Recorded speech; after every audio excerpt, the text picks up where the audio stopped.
მასთან რა თქმა უნდა მთელ კამპანიასთან დაკავშირებით უკვე შემდგომ სავარაუდო მოვლენათა განვითარებასთან მიმართებით საინტერესო ფაქტზე უნდა ვისაუბროთ და ზოგადად შევაჯამოთ წინასაარჩევნო პერიოდი. მოგესალმებით, დიდი მადლობა რომ ჩვენი სტუმარი ხართ. საუბარი დავიწყოთ აი მთავარი თემით, რაც თქვენ გაამახვილეთ ყურადღება. საარჩევნო კამპანია ჯერჯერობით ვითარდება აბსოლუტურად მშვიდად, მაგრამ არსებობს გარკვეული რისკები და მოსალოდნელი პროვოკაციები. რა ინფორმაცია გაქვთ? გაგვიზიარეთ, რას ელოდებით რადიკალებისგან? Dacă მოგესალმებით, გილოცავთ ტელევიზიო სეზონის გახსნას, ტელემოყრებელს მივესალმები. ჩვენ დღეს საგანგებო ბრიფინგი მივუძღვენით არჩევნების თემას. ამ ეტაპზე არჩევნები წარიმართება ჯერჯერობით მშვიდ გარემოში. ასეთია დღევანდელი ვითარება, თუმცა რისკები არსებობს და ამ რისკებზე გავამახვილებ ჩვენ ყურადღება და ამ რისკებზე საუბრის საფუძველს გვაძლევს სხვადასხვა გარემოება, მათ შორის წარსული გამოცდილება. თქვენ გახსოვთ, რომ ყოველ ჯერზე რადიკალური ოპოზიცია ცდილობდა და აღწევდა პრინციპში საარჩევნო გარემოს რადიკალიზაციას. ეს იყო ყოველთვის მათი დღის წესრიგი და აქედან გამომდინარე დღესაც არ გვაქვს განსხვავებული მოლოდინი და გამომდინარე იქიდან რომ კიდევ უფრო დიდი ფასი აქვს ამ არჩევნებს, ვიდრე ქონდა თუნდაც წინა არჩევნებს. мотивация მათ ხარეს რომ მოახდინონ არჩევნების რადიკალიზაცია, გარემოს რადიკალიზაცია არის კიდევ უფრო მაღალი. ეს რისკები არსებობს. ბუნებრივია რა ძალები შეიძლება იყვნენ ჩართულები.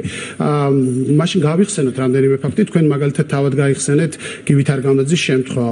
საზოგადოებას დარწმუნებული ვარ ახსოვს, როდესაც რუსთავიორის საქმეზე ფარული ჩანაწერი გამოქვეყნდა, სააკაშვილი ბოევიკებს დაპირისპირებას ითხოვდა და საჭიროა ფიზიკური დაპირისპირება და გასროლაც უნდა იყოს და პარტიას ბოევიკები ჰყავსო. მაშინ ასეთი ფრაზაც თქვა სააკაშვილმა. ანუ რა ძალები არიან ჩართულები, მოდით ამაზე პირდაპირ ვისაუბროთ და ვის ემუქრება განსაკუთრებული საფრთხე. ხო, რეალურად ეს არის მთლიანად რადიკალური ოპოზიცია, კოლექტიური ნაცმოძრაობა, რასაც ჩვენ უწოდებთ და მათ ნებისმიერი პროვოკაცია შეიძლება ჩაიფიქრონ და მუდმივ რეჟიმში მიდის მათ ოფისებში საუბარი ასეთ პროვოკაციებზე. შესაბამისად რისკები, რა თქმა უნდა, არსებობს, რესურსის გამოძებნა ამისათვის არ გაუჭირდებათ. ჩვენ თავარია ყველაფერი უნდა გავაკეთოთ ამ რისკების პრევენციისთვის. ჩვენამდე როგორ მოდის ინფორმაცია ამ საუბრების შესახებ? ოპოზიცია დასუსტებულია და ასეთ პირობებში ძალიან მარტივად გამოდის ხოლმე მათი ოფისებიდან ინფორმაცია. ხო, რეალურად მათი წიაღიდან გამოდის ეს ინფორმაცია, ეს არის ჩვენი ინფორმაციის წყარო. და კიდევ ერთხელ ვიტყვი, რომ იმ პირობებში, როდესაც მათ არ აქვთ არჩევნების მოგების არავითარი იმედი, მათაც აქვთ კვლევის შედეგები, ისინი არიან ორიენტირებული ასეთი რაღაც პროვოკაციული გეგმების შემუშავებაზე. თუმცა კიდევ ერთხელ ვიტყვი იმას, რაც ითქვა დღეს, სახელმწიფო დგას თავის ადგილზე და სამართალდამცავი უწყებებით განან მოწოდების სიმაღლეზე, რაც დადასტურდა მათ შორის იმ ორსამთვიანი პერიოდის განმავლობაში, რაც რადიკალური ოპოზიცია მაქსიმალურად ცდილობდა ვითარების რადიკალიზაციას და რაღაც რევოლუციური პროცესების ინიცირებას, ახლაც არის ზუსტად იგივე ვითარება. სამართალდამცავი უწყებები არიან მოწოდების სიმაღლეზე და რა თქმა უნდა, ქვეყანაში ვითარების არევის საშუალებას ჩვენ ვერავის ვერ მივცემთ. თავდასხმის ყველაზე ვთქვით რეალური სამიზნე შეიძლება იყოს ბიზინა ივანიშვილი, ხო? გამოძიებაც მიმდინარეობს სახელმწიფო უსაფრთხოების სამსახურში და ის ზომები კამპანიის დროს, რასაც ჩვენ ვხედავთ, ალბათ სწორედ ამაზე მეტყველებს. რა თქმა უნდა, ბატონი ბიზინა ივანიშვილი არის მშვიდობის თავარი გარანტი ამ ქვეყანაში და შესაბამისად ასეთი გეგმების თავარი ადრესატიც შეიძლება იყოს ბუნებრივი ეს და ასევე თქვენ იცით, რომ სახელმწიფო უსაფრთხოების სამსახურში არსებობს მიმდინარე გამოძიება ასეთ თემასთან დაკავშირებით, შესაბამისად ბუნებრივია ჩვენ გვმართავს მაქსიმალური სიფრთხილე და ამას უკავშირდება ის ზომები, რომლებიც მიიღება ბიზინა ივანიშვილის უსაფრთხოების დასაცავად. თქვენ ოპონენტებს ეს განსაკუთრებულად აღიზიანებს. ხო, იმიტომ რომ რა თქმა უნდა ეს ყველაფერი ეს უსაფრთხოების ზომები უპირისპირდება რეალურად მათ მიზნებს და მათ სურვილებს. აქედან არა მარტო ღიზიანდებიან, თქვენ ხედავთ, რომ მათი ტელევიზიები აგორებენ რაღაც კამპანიებს ამ თემასთან დაკავშირებით. ეს არის რაღაც ერთგვარი ბულინგი, რომლის მიზანია, რომ შენ რაღაც გაიძულონ, რომ ეს უსაფრთხოების ზომები აღარ მიიღო. ხო, რატო? იმიტომ რომ ინტერესი მათ ეს აქვთ. მათ უნდათ, რომ მაქსიმალურად შექმნან არაუსაფრთხო გარემო, თუმცა ჩვენ ამას რა თქმა უნდა ვერ დაუშვებთ, ვერც მათი ბულინგი და ვერც მათი შანტაჟი და ვერც მათი ეს პროვოკაციული სიუჟეტები ბუნებრივია ვერ გაჭირს. საფრთხე ემუქრებათ ოპოზიციონერებსაც, თქვენ ეს აღნიშნეთ ამის თაობაზე, ოპოზიციაში გაკეთდა მოწოდებები, რომ მაშინ უნდა დაასახელოთ კონკრეტული გვარები, მათ დაცვას შეიძლება დაენიშნოს შესაბამისმა სახელმწიფო სამსახურებმა, ყოველ შემთხვევაში კონკრეტიკის გარეშე ეს განცხადებები გარკვეულ მუქარადაც კი ჩაითვალა.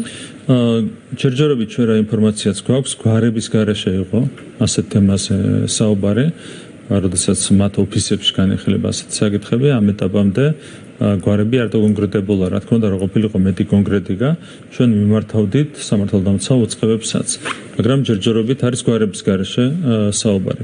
თუ იქნება კონკრეტიკა, რა თქმა უნდა, ჩვენ არ მოვერიდებით პირიქით ჩვენი პასუხისმგებლობა, რომ მიმართოთ ამასთან დაკავშირებით სამართალდამცავ სტრუქტურებს, როგორც პარტიამ. ჯერჯერობით ამ ეტაპზე არის გვარების დაკონკრეტების გარეშე საუბარი, მაგრამ მუდმივ რეჟიმში კიდევ ერთხელ ვიტყვი, განიხილება ასეთი გეგმები. ამიტომ მაქსიმალურად ფხიზლად უნდა ვიყოთ ყველა, მათ შორის სახელმწიფო, ხელისუფლება, სამართალდამცავი სტრუქტურები, მაგრამ ასევე საზოგადოებაც. ანუ ჩვენი სიფხიზლე, თითოეული მოქალაქის საზოგადოების თითოეული წევრის სიფხიზლე არის მნიშვნელოვანი იმისათვის, რომ არავის არ მიეცეს ასეთი პროვოკაციული გეგმების აღსრულების საშუალება. ვისაუბროთ საარჩევნო კამპანიაზეც, განცხადებებზე, რომელიც კეთდება თქვენი მხრიდან, მათ შორის საკონსტიტუციო უმრავლესობასთან დაკავშირებით. ერთ-ერთი მთავარი იმ 4 დაპირებიდან, რაც გაკეთდა საკონსტიტუციო უმრავლესობასთან მიმართებით, იყო ნაცმოძრაობის გასამართლება. თქვენი ოპონენტები ახლა ამას თარგმნიან, რომ ოცნება ოპოზიციურ პარტიებს გძალავს და შესაბამისად ამას აპირებს და სწორედ ამას აწვდიან უცხოელ პარტნიორებს. მოდით ვისაუბროთ ამ ნაწილზე, როგორ მოხდება, რა პროცესია და ასე შემდეგ. თქვენ ხედავთ ერთმანეთის მიყოლებით ეკრძალება პარტიები უკრაინაში, მოლდოვაში, მაგრამ ამასთან დაკავშირებით არის დადებითი შეფასებები. მათ შორის ევროკავშირის მხრიდან ეს არის ჩვეულებრივი პროცესი. თუ თავისი შინაარსით პოლიტიკური პარტია არის ანტისახელმწიფოებრივი და ანტიკონსტიტუციური, რა თქმა უნდა, პასუხისმგებლობაც კი არის ეს ჩვენი სახელმწიფოს წინაშე და საზოგადოების წინაშე, რომ ასეთი პოლიტიკური პარტიები არ დარჩნენ პოლიტიკურ სპექტრში, პოლიტიკურ სისტემაში. და ჩვენ უნდა ვიმოქმედოთ ამ პასუხისმგებლობის შესაბამისად.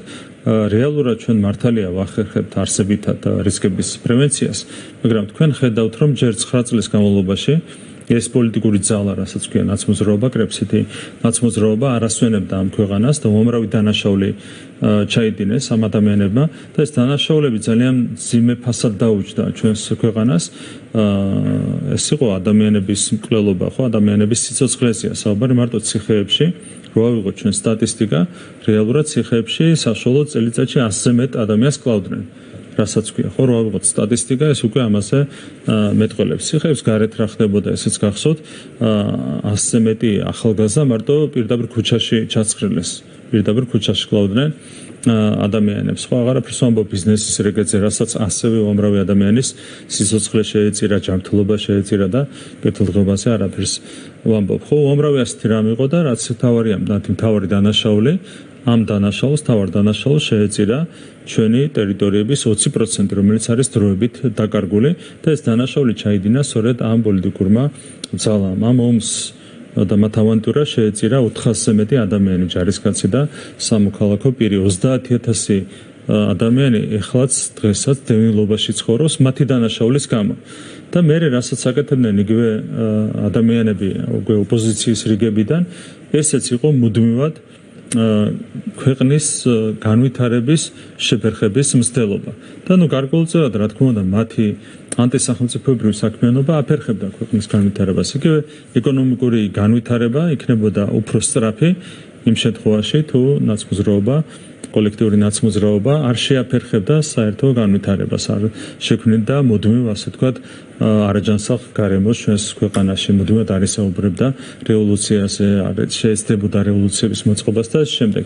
რას საკეთებდნენ 9 წლის განმავლობაში ხელისუფლებაში, იგივე რეჟიმში მოქმედებენ დღეს რეალურად ოპოზიციაში, უბრალოდ იგივე რესურსი აღარ აქვთ, რაც ჰქონდათ 9 წლის მანძილზე.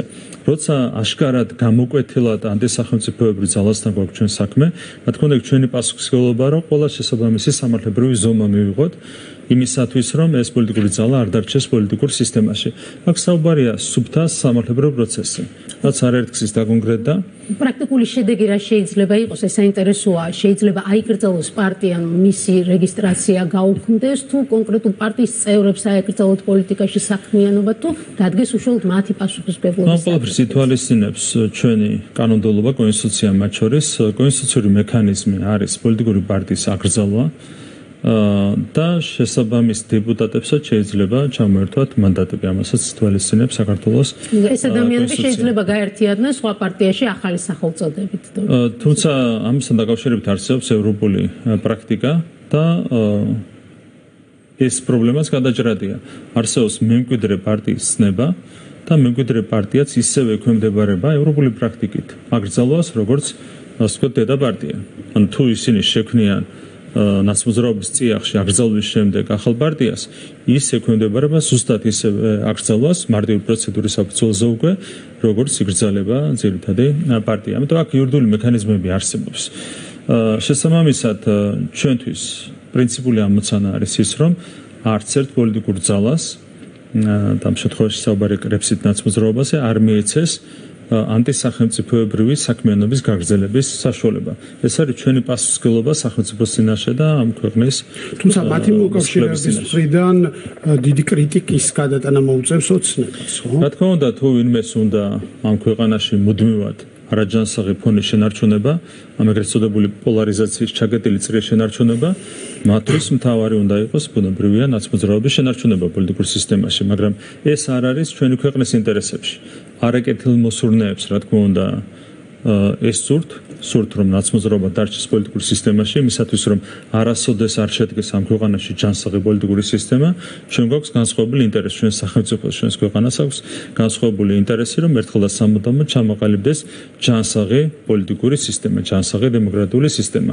ჩვენ ვერ ვიმოქმედებთ, რა თქმა უნდა, იმ ადამიანების მოწოდებებიდან გამომდინარე, რომლებსაც არ სურთ კარგი ამ ქვეყნისთვის, ჩვენ უნდა ვიმოქმედოთ ჩვენი ეროვნული ინტერესების შესაბამისად. თქვენ დაასახელეთ ნაცმოძრაობის დანაშაულებრივი ნაბიჯები, გადაწყვეტილებები და ეს ფაქტებია, აქ ვერავინ შემოგედავებათ, მაგრამ ოცნება 12 წელია ხელისუფლებაშია და მას ჰქონდა საკონსტიტუციო უმრავლესობა. აი, ახლა რატომ მიხვედით ამ გადაწყვეტილებამ?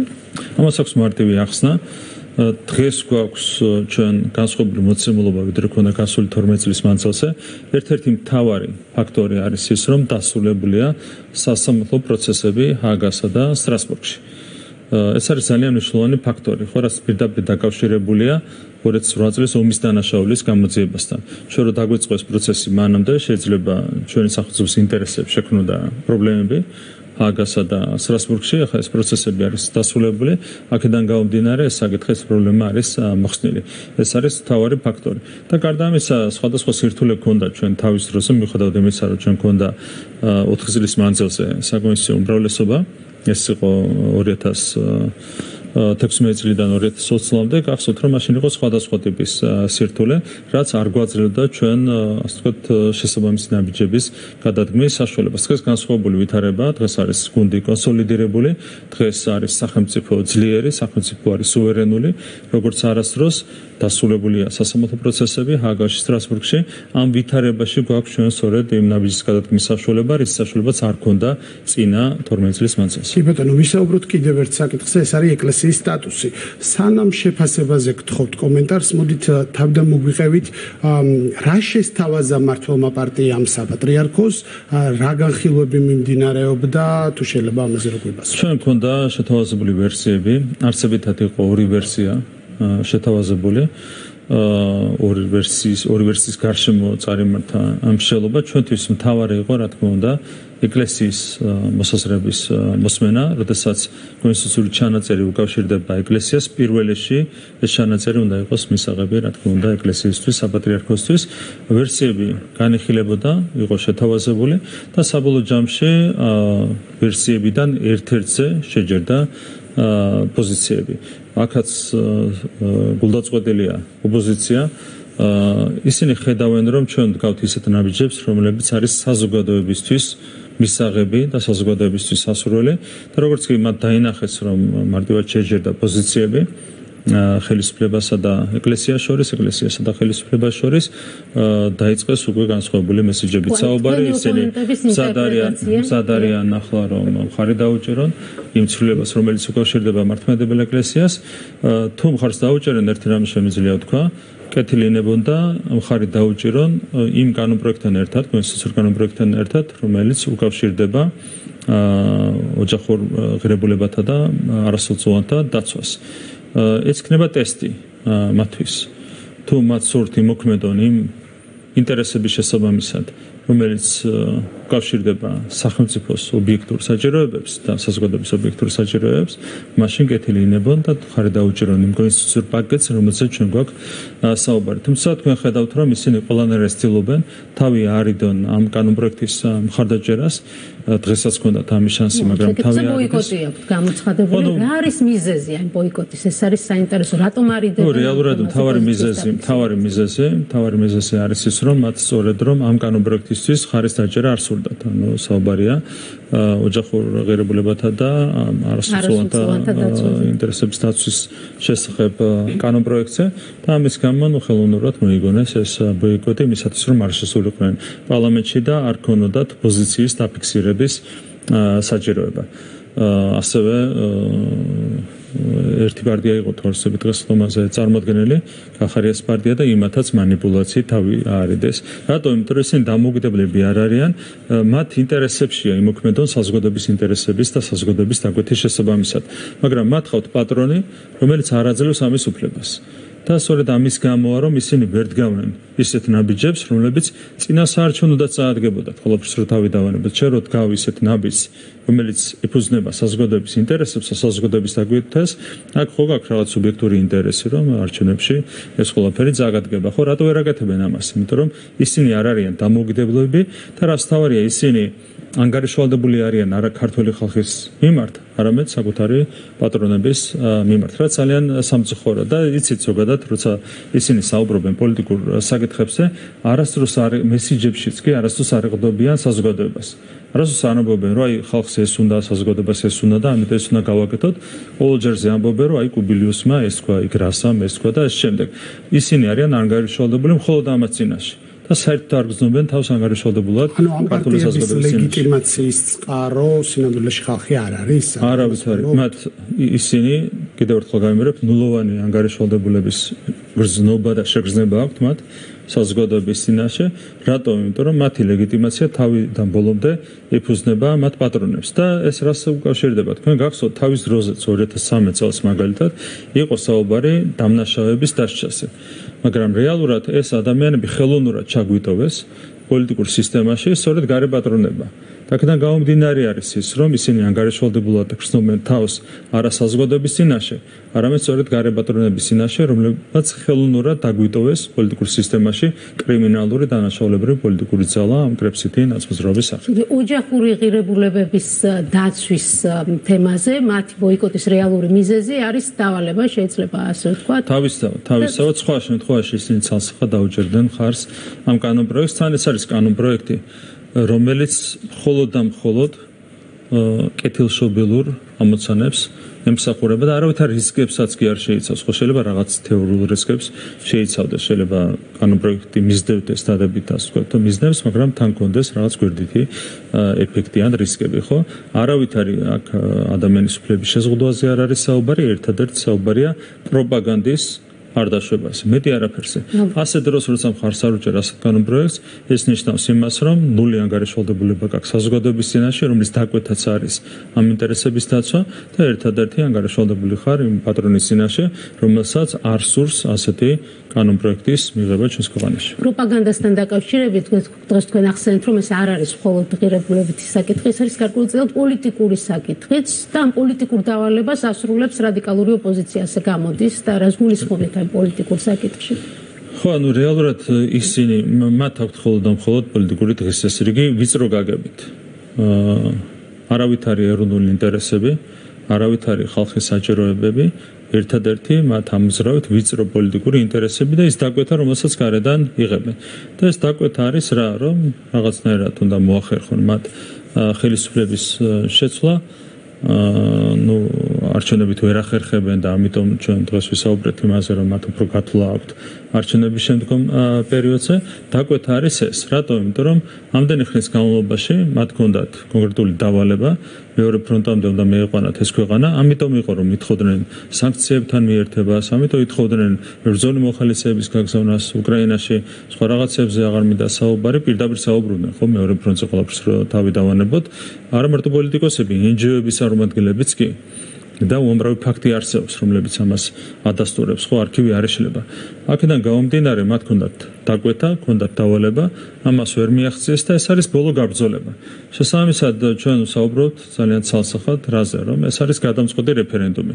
ეს არის ბოლო გაბრძოლება მათი მხრიდან, რომ რაღაცნაირად ჩართონ ქვეყანა იმ ომში, რომელიც დაიწყო სამწუხაროდ უკრაინაში და ჩვენთვისაც სახელმწიფოსთვის ქვეყნისთვის ეს არის გადამწყვეტი რეფერენდუმი, სადაც საბოლოო ჯამში განმტკიცდება მშვიდობა. ამიტომ არის საჭირო ქუძეგაცის მობილიზაცია.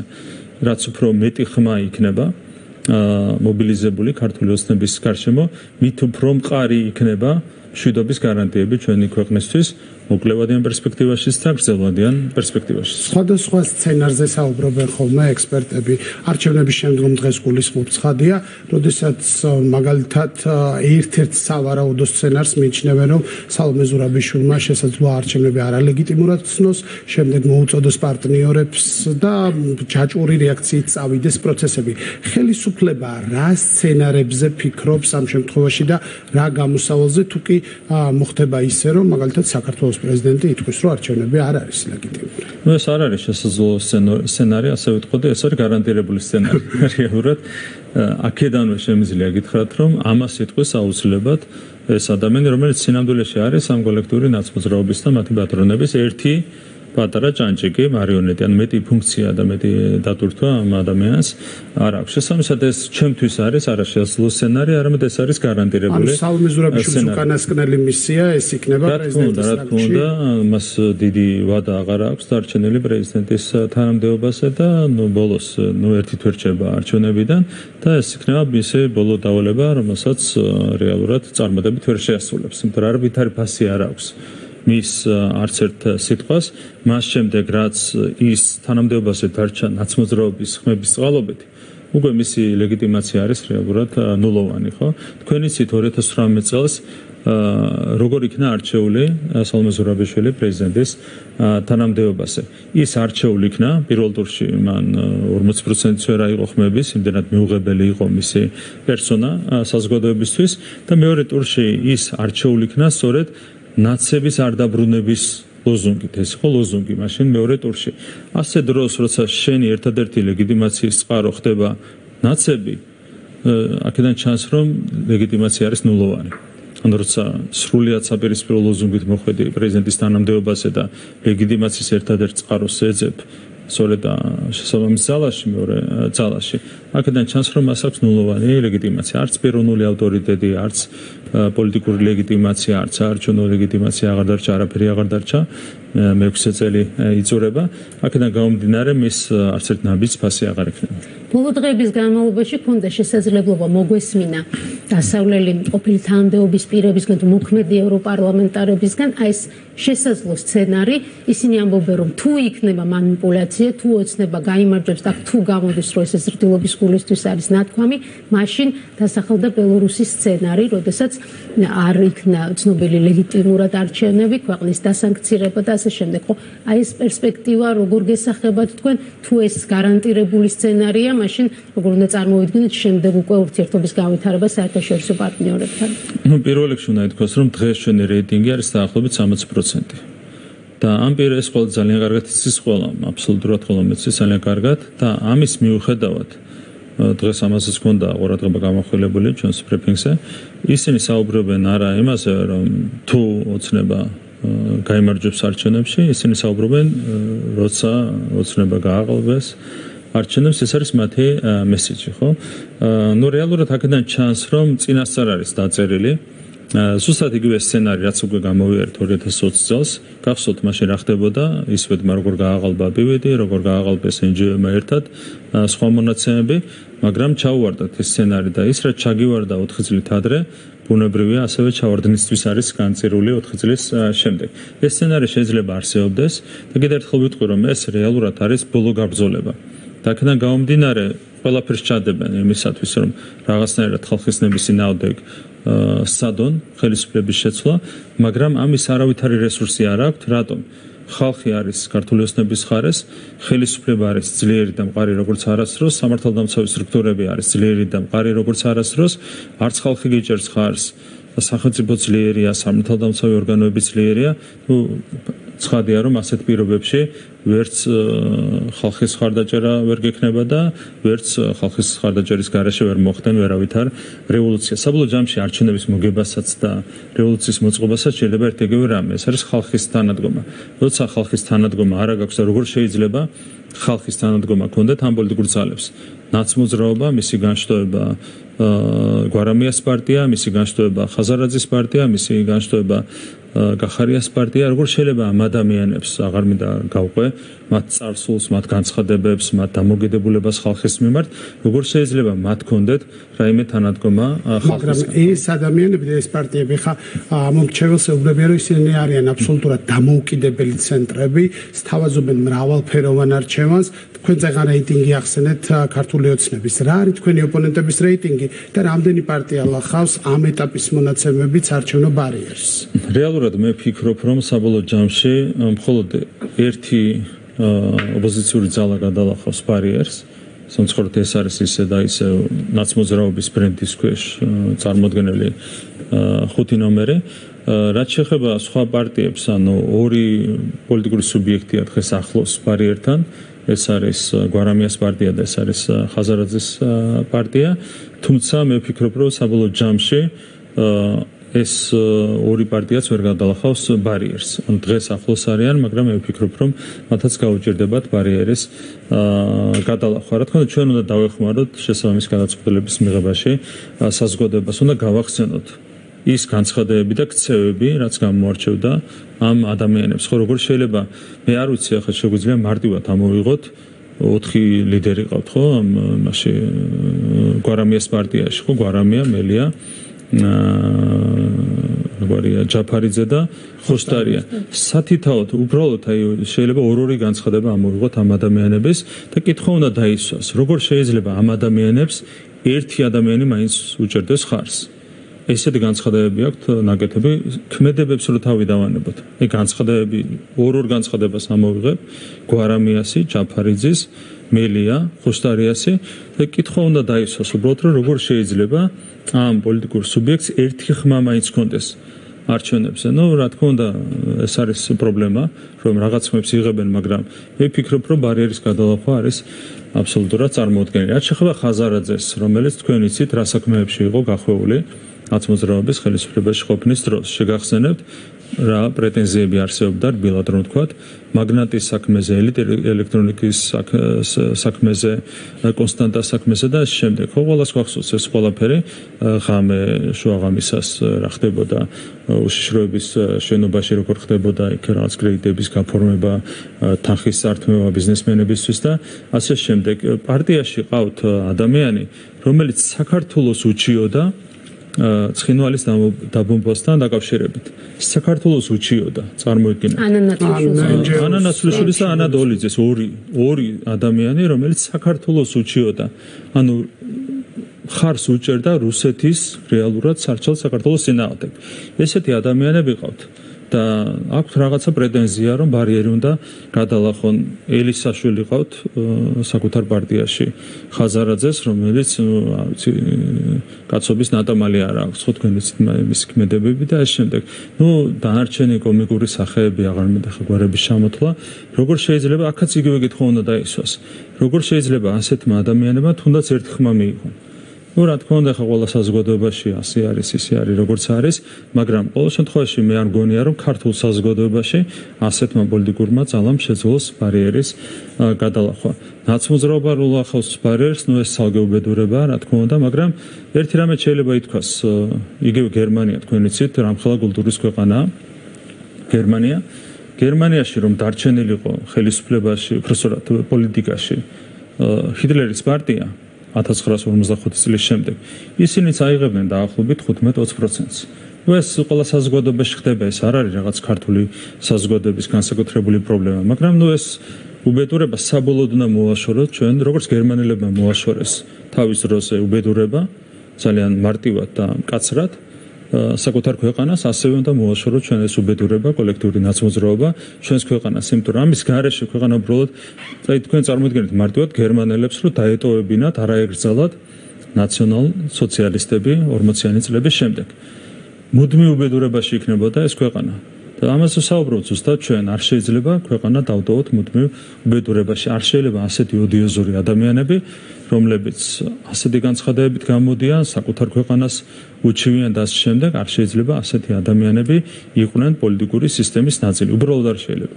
გავხსენოთ, რას პასუხობენ ისინი შეხსენებას თავიანთი წარსული სამძიმე ფაქტების. ისინი ამბობენ, რომ ახლა ამის დრო არ არის, ახლა ქვეყანა არის გადასარჩენი და სთავაზობენ საზოგადოებას ასეთ ფორმულას, რომ ქართული ოცნება და ევროინტეგრაცია შეუთავსებელია.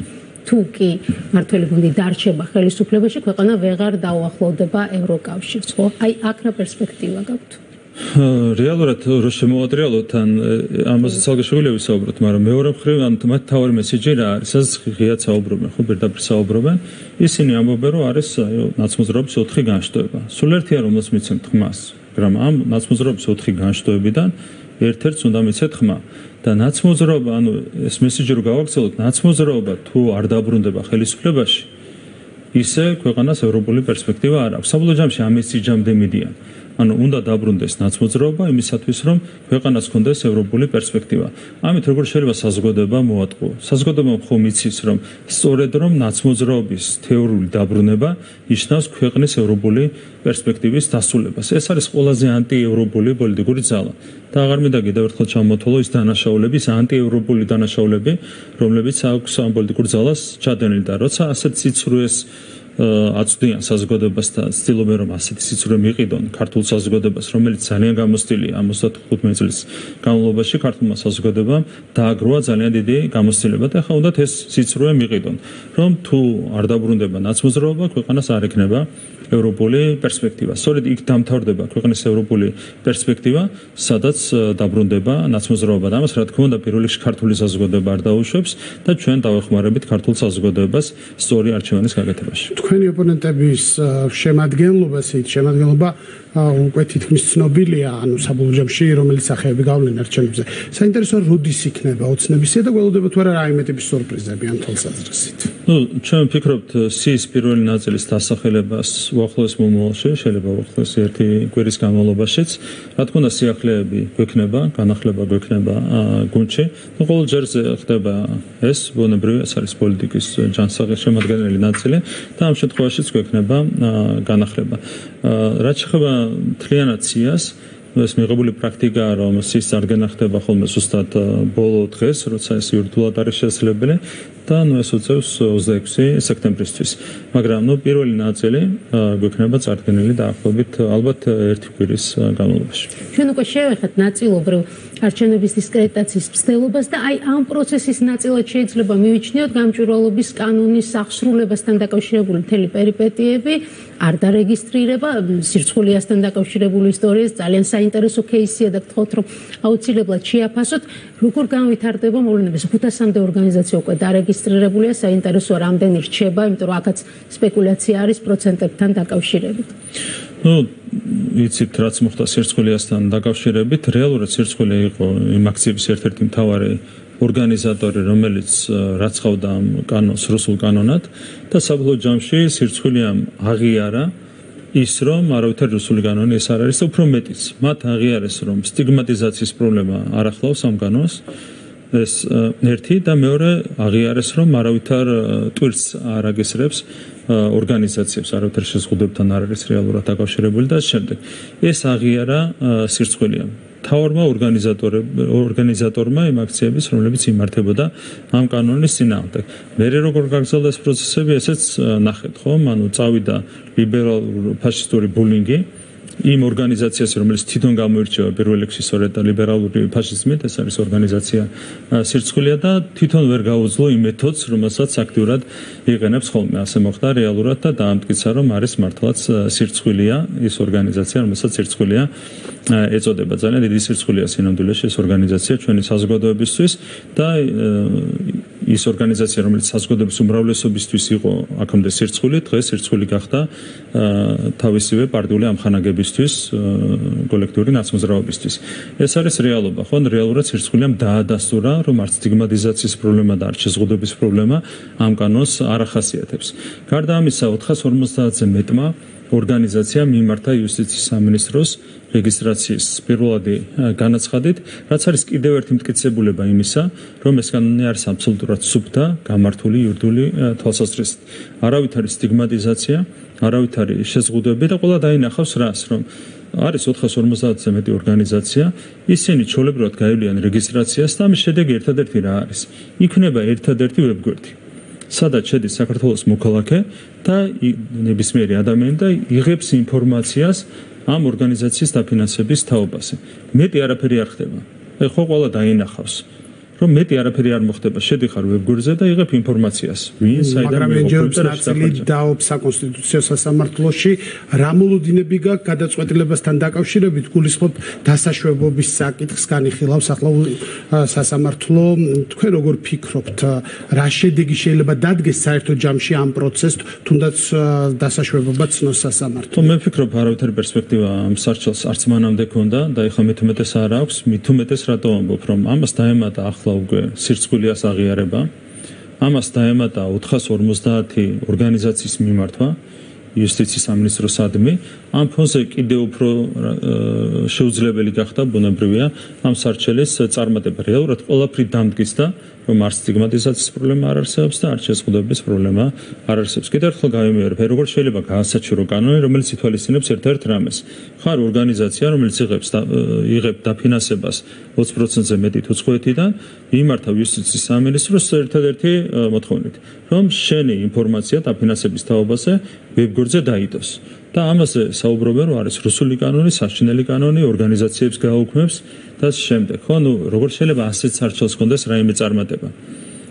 სრული აბსურდია ეს ყველაფერი და შესაბამისად, მე ძალიან სკეპტიკურად ვარ განწყობილი ამ სარჩელის პერსპექტივის მიმართ. 450 ორგანიზაცია არ არის 1.5%, ეს უკვე ყველამ გავარკვიეთ. საინტერესო რამდენია და როდის გვექნება შესაძლებლობა, რომ რეალურად შეფასდეს, რამდენმა დაიჯერა ეს კამპანია მოექცა მწრუ ნარატივის გამოსვლაში. ეს ხა ძალიან მარტივი სპეკულაცია იყო, თვითონ მოსარჩელების რაოდენობა არის დაახლოებით 100 და 450-მა მიმართა იუსტიციის სამინისტროს, ხო, ან თუ ის არის 1%, მაშინ გამოდის, რომ მოსარჩელების რაოდენობა არის 1%-ზე ბევრად ნაკლები. ეს მარტივი სპეკულაცია ახასიათებს. კოლექტიური ნაცმოძრაობაა და თლიანად სისრუეზეა ტყუილზეა აგებული, რა თქმა უნდა, ეს პოლიტიკური ძალა და შესაბამისად ამ NGO-მაც და ამ პარტიებმაც ასეთი ტყუილი კიდევ ერთხელ გაავრცელეს. რეალურად უცხოეთიდან აქ საუბარია მხოლოდ იმ არასამთავრობო ორგანიზაციებზე, რომლებიც უცხოეთიდან ფინანსდებიან. და ასეთი ორგანიზაციების რაოდენობა შეიძლება იყოს, არ ვიცი, მაქსიმუმ ალბათ 1000. არც კი. შესაბამისად, მე სტატისტიკა არ მაქვს, მაგრამ ვარაუდობ, რომ უცხოეთიდან დაფინანსებული ორგანიზაციების ნახევარზე მეტმა მიმართა რეალურად იუსტიციის სამინისტროს და შეიძლება ეს 2/3-იც იყოს, შეიძლება 80%-იც იყოს. რეალურად თქვენ იცით რა სიტუაცია არასამთავრობო სექტორში, ხო? არის ორგანიზაციების ძალიან დიდი რაოდენობა, რომლებიც იღებენ დაფინანსების, ჯამური დაფინანსების სადღაც 10%-ს, უხეშად სტატისტიკა მე არ ვიცი, და არის რამდენიმე ორგანიზაცია, ელიტური ორგანიზაცია, ყველაზე მდიდარი NGO-ები, რომლებიც იღებენ დაფინანსების 10%-ს, მაგრამ სინამდვილეში ეს არის თითზე ჩამოსათვლელი ორგანიზაცია, მაქსიმუმ 10 ორგანიზაცია იღებს დაფინანსების 90%-ს, ყველა დანარჩენი 500 თუ 1000 ორგანიზაცია იღებს დაფინანსების 10%-ს. ეს არის რეალური სურათი.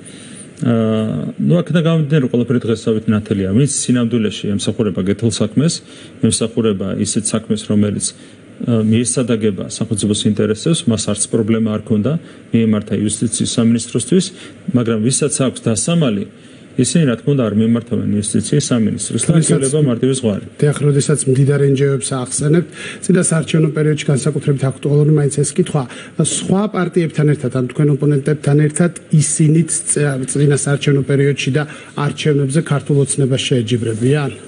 ისინი პირდაპირ გამოდიან კამპანიით. თქვენ მარტივად გადახედეთ მათ Facebook გვერდებს ან გადახედეთ მათ განცხადებებს. ისინი არიან პოლარიზაციის მთავარი წყარო. ერთ-ერთი მთავარი წყარო ამ ქვეყანაში და პირდაპირ აწარმოებენ კამპანიას. ანუ თან მათ შორის არიან ორგანიზაციები, რომელსაც ქვიათ საარჩევნო დამკვირვებელი ორგანიზაციები. და საარჩევნო დამკვირვებლებიც კი, რომლებიც უნდა იყვნენ რაღაც უმაღლესი სტანდარტის მიუკერძოებელი ორგანიზაციები, ისინიც კი პირდაპირ გამოდიან აპოლარიზებელი მესიჯებით და ქართული ოცნების საწინააღმდეგო მესიჯებით.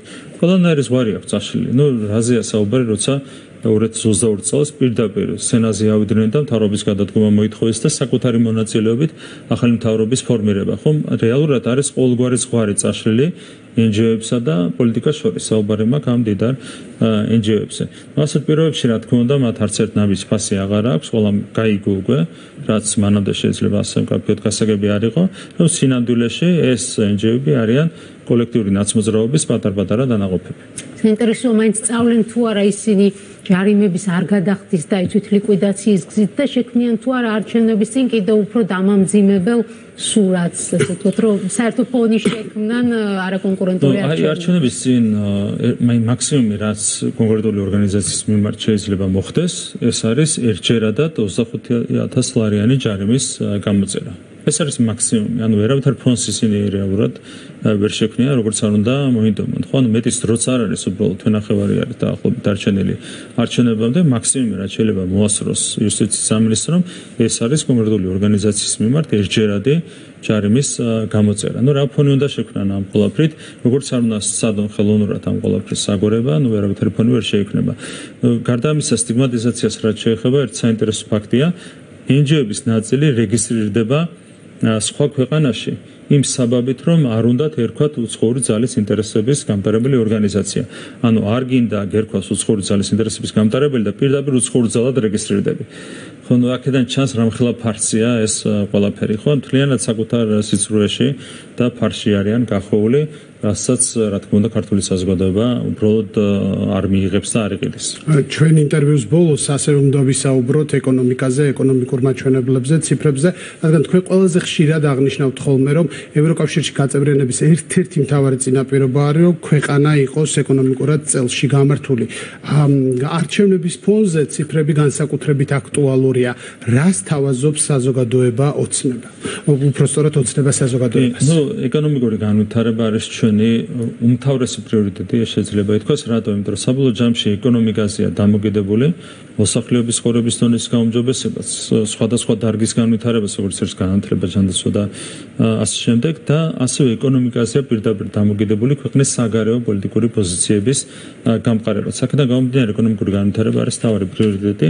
თქვენ იცით, რომ გვაქვს ძალიან კარგი ტენდენცია 2021 წლიდან მოყოლებული, მანამდე გვქონდა ეკონომიკური სირთულეები. ორი კრიზისი გამოვიარა ჩვენ 2012 წლის შემდეგ. ერთი იყო 2016 წელი განსაკუთრებით უკრაინის ომის შემდგომ რთულად განვითარდა რეგიონში ეკონომიკური პროცესები და ეს პირდაპირ აისახა ჩვენს ეკონომიკაზე, მათ შორის ლარის კურსი გაუფასურდა, ეკონომიკური კრიზისული პერიოდი იყო. და ამ პერიოდში რეალურად ნაცვლად იმისა, რომ სიღარიბე შემცირებული იყო, ჰქონდა ნეგატიური ტენდენციები, 2015-16-17 წლები იყო საკმაოდ რთული და ამას 2020 წელს დაემატა უკვე COVID-ი, როცა ჩვენი ქვეყნის რეალური ეკონომიკა 6.9%-ით შემცირდა და გასული ვითარება იყო COVID-ის დროს 2020 წელს. 2021 წლის შემდეგ, აქედან მოყოლებული, მადლობა ღმერთს, ჩვენ გვაქვს ძალიან მაღალი ტემპი ეკონომიკური განვითარების, საშუალო ზრდა არის რეალური ზრდა 9.7%, რაც არის პირველი მაჩვენებელი, ყველაზე მაღალი მაჩვენებელი ევროპაში და რეგიონში. ჩვენი თავი ამოცანა არის ამ ტენდენციის შენარჩუნება, ამისათვის რა თქმა უნდა შევინარჩუნოთ ლიბერალური ეკონომიკური გარემო, რაც დღეს ძალიან კარგად არის უზრუნველყოფილი და ამას გარდა ჩვენ ყველაფერს ვაკეთებთ იმისათვის, რომ ახალ-ახალი კონკრეტული ინიციატივები შევთავაზოთ საზოგადოებას, რაც ჩვენი პროგრამის შემადგენელი ნაწილიც იქნება სხვადასხვა სფეროში, ინვესტიციების მოზიდვა, ენერგეტიკა, საინფორმაციო ტექნოლოგიების განვითარება და შემდეგ სხვადასხვა ინფრასტრუქტურის შემდგომი განვითარება, ჩვენი დაკავშირებადობის ფუნქციის განვითარება, კიდევ უფრო მეტად გაძლიერება, ყველა მიმართულებით გვექნება კონკრეტული პროგრამული, ასე ვთქვათ, წინადადებები შეთავაზებული საზოგადოების. ჩვენი ამოცანაა, რომ ის ტემპი, რაც გვაქვს აღებული, საშუალოს და კიდევ ერთხელ გავიმეორებ, გვაქვს 9.7%, ყველაზე მაღალი მაჩვენებელი ევროპაში. ჩვენი ამოცანაა, რომ ეს ტემპი შევინარჩუნოთ მაქსიმალურად და შესაბამისად ჩვენ გვაქვს ყველანაირი პერსპექტივა იმისათვის, რომ საშუალო პერსპექტივაში ქვეყანა სრულიად სხვა საფეხურზე აუწიოთ და სავალუტო ფონდის დღევანდელი პროგნოზიც არის ძალიან კარგი. სავალუტო ფონდის პროგნოზის მიხედვით ჩვენ გვექნება სწრაფი ეკონომიკური ზრდა დღეს ეს პროგნოზი 2029 წლის ჩათვლით და 2029 წლისთვის და უკვე 2028 წლისთვისაც საქართველოს უკვე გადაინაცვლებს მაღალშემოსავლიანი ქვეყნების რიგში ასეთი ტემპით ეკონომიკური ზრდა თუ გაგრძელდა და ყველა საფუძველი გვაქვს ამისათვის. წელსაც გვაქვს ძალიან მაღალი ტემპი ეკონომიკური ზრდის საშუალოს და ამ შემთხვევაში არის ზუსტად 9.7%. ეს არის პირველი 7 თვის მონაცემები და ვფიქრობ, რომ წლის ბოლომდე შევძლებთ ასეთი მაჩვენებლის შენარჩუნებას და შემდეგი წლებიც უნდა იყოს ასეთი. კიდევ ერთხელ გამიმერებ, რომ გვაქვს კარგი პოლიტიკური ჩარჩო, ეკონომიკური პოლიტიკური ჩარჩო ამისათვის და დანარჩენი არის კონკრეტული ინიციატივების საქმე და ამ ინიციატივების დიდი ნაწილი კიდევ ერთხელ ვთქვი, რომ ჩვენს პროგრამაში იქნება ასახული. ეს მონაცემები მნიშვნელოვანია, იმიტომ რომ თქვენი ოპონენტები განსაკუთრებით ბოლო პერიოდში მუდმივად საყვედურობენ, რომ არაფერს პოზიტიურს არ პირდებით მოსახლეობას, ერთი რომ აშინებთ შესაძლო ომით და პლუს პირდებით ნაცმოძრაობის გასამართლებას. ხო, ესეთ ცდილობენ, ასე ვთქვათ, ასე შეფუთონ ის გზავნილები, რომელიც აქვს მართლ გუნდს. აი, აქ თქვენი პასუხი რა იქნება? ნუ ჩვენ დღეს ეს რიგს თუ დაგვერდება საზოგადოება და ინახავს, რომ მუდმივად ჩვენს დღეს ეს რიგში არის მომავალთან დაკავშირებული, ასე ვთქვათ, შეთავაზებები. როდესაც იმართება მაგალითად სამთავრობო სხდომა, პრაქტიკულად ყველა სამთავრობო სხდომაზე ჟღერდება ხოლმე ახალი ინიციატივები, რომელიც უკავშირდება საამალო განვითარებას, მათ შორის ეკონომიკურ განვითარებას. თუმცა კიდევ ერთხელ ვიტყვი, რომ ამ ყველაფერს თავს მოუყრით ჩვენ საარჩევნო პროგრამაში, რომელიც პრეზენტაცია გვექნება 1 ოქტომბერს და იქ დეტალურად წარუდგენს საზოგადოებას მთელი გეგმას, რაც დაკავშირებულია ქვეყნის განვითარებასთან შემდეგი 4 წლის განმავლობაში. თუმცა რაც შეეხება ნაცმოძრაობის გასამართლებას, კიდევ ერთხელ გამიმერებ, რომ რა თქმა უნდა, პოლიტიკური სისტემის გაჯანსაღება არის პრიორიტეტი. რატომ? იმიტომ რომ როგორი კარგი ეკონომიკური პოლიტიკაც არ უნდა გქონდეს, როგორი ზრდაც არ უნდა გქონდეს ეკონომიკურად და შემდეგ, თუ პოლიტიკური პრობლემა არ მოგვარდა, ნებისმიერ მომენტში შეიძლება ეგზისტენციური საფრთხის წინაშე დადგეს ქვეყანა. არ შეიძლება მუდმივად, რაც ბატონმა ბიზნესმენმა თქვა ერთ-ერთ შეკრებაზე, არ შეიძლება მუდმივად ვიაროთ ჩვენ დანაღმულ ველზე. არ შეიძლება უბრალოდ და დღემდე გვაქვს ასეთი ვითარება. ამიტომ პოლიტიკური სისტემის გაჯანსაღება რისთვისაც აუცილებელია კოლექტიური ნაცმოძრაობის ანტიკონსტიტუციურად გამოცხადება, არის აუცილებელი პირობა იმისათვის, რომ ეკონომიკა განვითარდეს, მოსახლეობის სოციალური მდგომარეობა გაუმჯობესდეს. წინააღმდეგ შემთხვევაში მუდმივი დაბრკოლებები გვექნება ჩვენ განვითარების გზაზე. ამიტომ ეკონომიკა და ნაცმოძრაობის აღწევას პირდაპირ არის ერთმანეთთან დაკავშირებული. ეს მომავალზე ორიენტირებული ინიციატივაა, როგორც ვთქვით და არა წარსულს. დიდი მადლობა ინტერვიუსთვის. ირაკლი კობახიძე იყო ჩვენი სტუმარი. მადლობა საინტერესო საუბრის